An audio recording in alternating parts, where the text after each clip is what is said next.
En este segundo módulo del curso de Introducción a la Producción Orgánica, que se denomina Estadísticas y Datos Clave, abordaremos justamente algunos datos cuantitativos que arrojan ciertos organismos internacionales que se dedican a compilar todo lo que es el sistema de producción orgánica que sabemos que muchos países lo tienen regulado oficialmente y por lo tanto esos datos son datos abiertos y oficiales. A partir de ahí, los estados organizan esos datos que toman de las certificadoras habilitadas y elaboran estadísticas nacionales y después el FIBL, que es un instituto internacional de investigación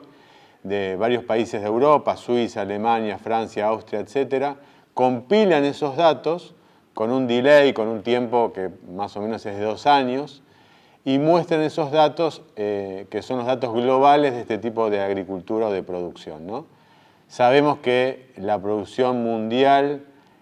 hoy está creciendo, es uno de los sistemas de producción de alimentos que más crece en el mundo, crece muy por encima que la producción general de alimentos, o sea que es un segmento que no es una moda, sino es una tendencia consolidada. Esto genera obviamente una oportunidad. Se habla de más de 96 millones de hectáreas certificadas como orgánicas. El primer país que va en el ranking es Australia, después le sigue India, en tercer lugar está Argentina, con un poco más de 4 millones de hectáreas. Esto representa en términos generales el 1,5% de las tierras productivas del mundo en versión orgánica certificada. Sabemos que la Unión Europea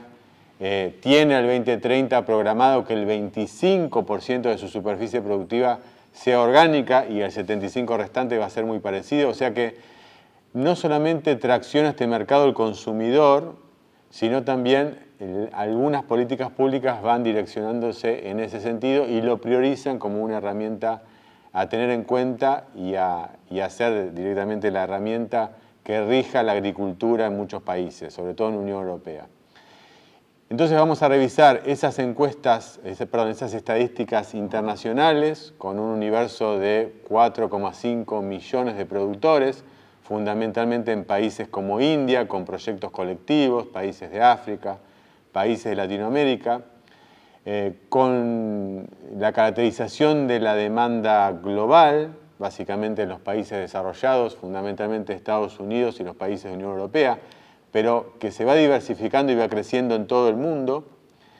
Y después nos vamos a concentrar en las estadísticas nacionales que elabora SENASA y edita todos los años,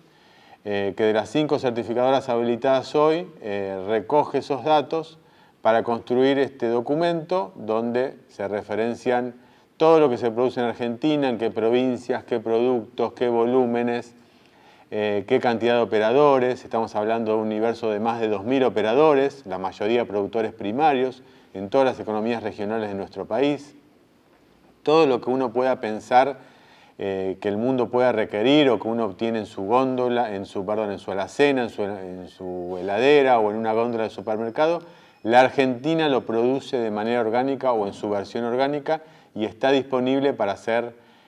consumida en Argentina y fundamentalmente exportada, ¿no? El 98% de lo que produce Argentina como orgánico lo exporta con más o menor valor agregado o avance en la cadena, más allá del valor agregado ya que implica diferenciarse con este sello de calidad. En este módulo también, como datos clave, se va a referenciar toda la cuestión estructural, institucional, quiénes son los organismos que regulan oficialmente el sistema, sabemos que es el SENASA, quién es el organismo que lo promociona, la Secretaría de Economía, quiénes son los actores institucionales, tanto del sector público como privado, que participan, que hay un plan estratégico, que tiene diferentes acciones y diferentes metas que se están ejecutando. Y también todo lo que implica la herramienta en lo que se refiere a los logos que utiliza, a las categorías de esos logos, al alcance de esa normativa, en fin, todo lo que se refiere a datos cuantitativos y cualitativos que surgen de la certificación de este sistema que después se traduce en estadística que compilan los países que regulan este sistema y después que se compilan doblemente a nivel internacional con los datos que reciben de todos los países, de los 188 países que hoy están tomando la producción orgánica como una política pública. Así que bueno, los invito a leer este material.